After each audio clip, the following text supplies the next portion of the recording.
Good morning, everyone. How's your day? Okay, that's good.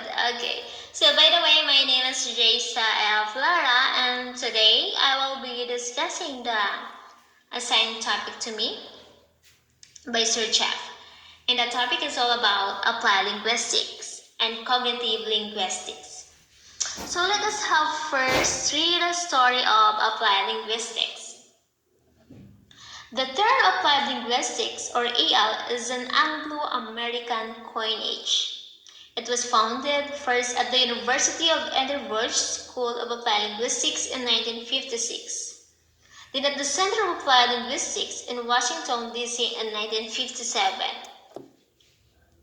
So now, what is applied linguistics?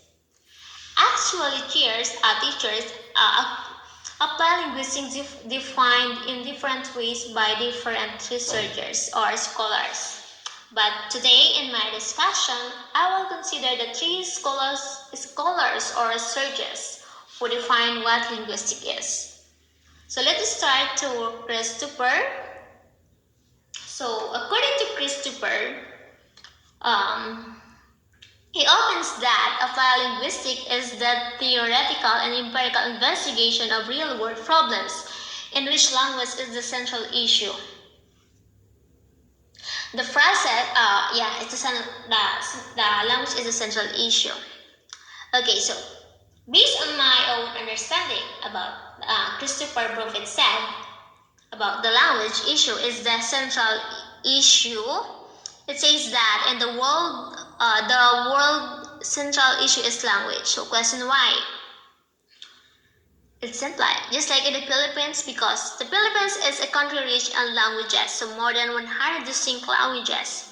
Linguists note that there are large differences among the languages and that they may be grouped into language families. Include the northern group, including Ilocano, Pangasinan, and also Kapampangan. And the central group, including Tagalog, Bicol, Hiligaynon, and Cebuano. Each of these places have their own language. So that the reason why some of us in the Philippines, we don't understand each other because of language barrier. So we can speak the same language. For example, here is I am from Bicol. Of course, I have my own language in Bicol. So when I travel to, let's say, for example, Pangasinan. So when I got there, I need to ask something to someone. So how could we communicate each other if we have different language? So mahirap, di ba? Unless we both speak English, because English is the second language and it's very common to use because it is our second language. So different language have different culture. So mahirap, di ba? So if we have different language, of course, we couldn't understand each other unless he or she know my language. That's why the people in the Philippines are experiencing a period of language convergence marked by high levels of borrowing from large languages such as English, Tagalog, as well as from regionally important languages. So in this process, for better or for worse, some languages are abandoned altogether and become extinct. The second one is William Grabe. So William Grabe, according to him, he processed that the focus of applied linguistics is on trying to resolve language-based problems that people encounter in the real world, whether they be learners, teachers, supervisors, or a wide range of clients. Grabe also notes that distinguishing between what linguistics are concerned with is to distinguish between theory and practice. So, according to him, from this definition, or based on my own understanding, so language problem is like, for example, in, what country? Singapore. Okay, let's say Singapore. So in Singapore, they have so multiple languages. like Malay, Tamil, Chinese, English, and people don't understand each other language. So this is a language problem. So a lot of language, but they couldn't understand it. So in order to solve this problem, government should establish lingua franca, or lingua franca, which is English language, to facilitate communication. So when the government implement this, everyone in Singapore will understand each other.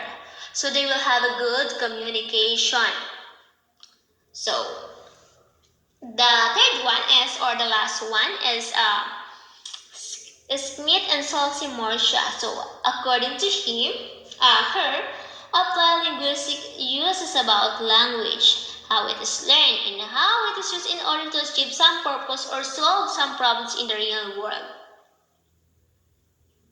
So according to him, I can say that applied linguistics is about language and how to learn and how to solve that problem. So how can you learn the language if you so how can you speak if you don't know the language? So what you are going to do is to you're going to study the language or the meaning or the structure. So for example, in they call this in Bicol, for example. That's okay. So in Bicol, there's a lot of languages that's very deep meaning. So you couldn't understand it if you are not from Bicol. So another problem here is when the person has aphasia problem. So we know that aphasia disorder, right? Okay, so this is the result from damage to portions of the brain that are responsible for language. So for most people, these areas are on the left side of the brain. So aphasia usually occurs suddenly, often following a stroke or head injury. So it can affect your ability to speak, write, understanding language in both verbal and written. The next topic is about the cognitive linguistics. So, in cognitive linguistics, we categorize it into four thoughts. The four thoughts are anti-Chomskyan, psycholinguistics, functional linguistics, and also metaphors. So, according to anti-Chomskyan, shared assumptions, knowledge of language is the primary object of study. A key aim of linguistics is to explain why some sentences are grammatically while others are not. So, shared assumptions, they just want to know the speaker knows the language. Linguistics have the same goal. They want to find out what the people know about the language. So, here we have the example. So in the first sentence is in the mirror, John saw himself. And this sentence is grammatically correct. While the second one is in the mirror himself saw John. Okay, so this is obviously it is still a sentence, but it's not grammatically incorrect. So, cognitive linguistic is attempt to describe what speaker know when they know a language. So, words constructions attempts to relate that knowledge to general cognitive process, categorization, schema, and analogy. Attempt to explain how knowledge comes into being through the language use. So cognitive linguistics attempt to explain how your knowledge come into being through the through of language use that is experienced with language. So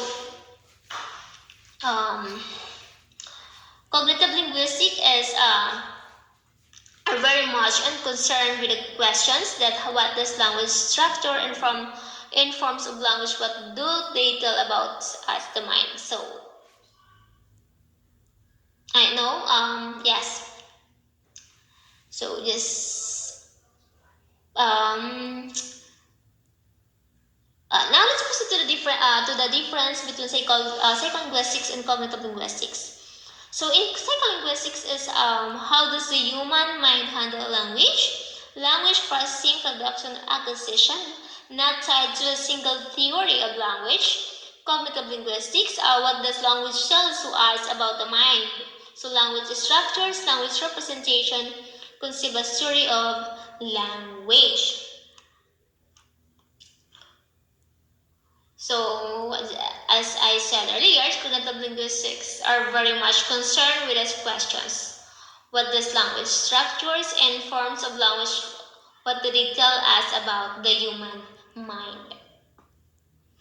So, psycholinguistics divide and conquer word recognition, parsing, sentence comprehension, anaphora resolution, and cognitive linguistics is a theory of everything, how language is represented in the mind, how it is learned, how to and use, how it is changed, the universe, and all the rest. So, um, the next is the functional linguistics. So functional linguistics is the basic assumption. Language, the language way it is because it is used for communications. So language is the way it is because used for communication. Yeah, formal approaches, structures of language are determined by formal principles that are independent of functional pressures. So example of by the way, cognitive linguistic is yes, of course, we use in our daily conversation. Without it, we cannot communicate, and it is the tool for getting done in the world. So that means the structure and forms of language that you see are the way they are used. So, for example, of functional pressure. Okay, so for example, the functional freshers. Have you ever wondered why the words that you use the most pronounced article or preposition are so short? So, and the words that you use often tends very short. So words that you use very often, they can be longer. Now, from the functional point of view, this makes total sense because the words that we use always are very fast. So, gusto kasi natin paiksiin yung mga words. So, kasi gusto natin mabilis, ayaw natin mga paligoy-ligoy pa. So, kaya nga, language is very efficient. So, this usage is based, its function is used for communication. So here we have the example. This is the report that I filled before reading. So I filled the report before reading. So the first sentence is grammatically correct, and although the second sentence is a sentence, but it's still grammatically incorrect. So report is a noun, then you have a relative clause that is I filled before reading. So it's understood that what you have read is the report. Am I right? Okay, so these relative constructions work great, but if you do the same thing in the main clause, I fill the report before reading, it is ungrammatically. So now let's proceed to the last one, metaphors. So cognitive is known for work on meaning in general and metaphor in particular. So the essence of metaphor is understanding one kind of nothing in terms of another. So um, argument. So here she attacks of every weak point in my argument. Your claims are indefensible. So being an argument is viewed and talked about in terms of fighting a war. So the argument is a war. So that's a metaphor. Okay, so if you look metaphor, by the way, it it's not just kind of thing in terms of another kind of things. So metaphor, it's not just a matter of words, not just a matter of language. It's a cognitive thing. It's a way of seeing the world, of understanding complex things in terms of simple things that we can relate to. if you are looking to the underlying words here, you notice that people are talking about uh, sort of having an argument. So it's very obvious that attack being an argument is due and talk about terms of fighting a war. So, and that's all, and thank you for listening.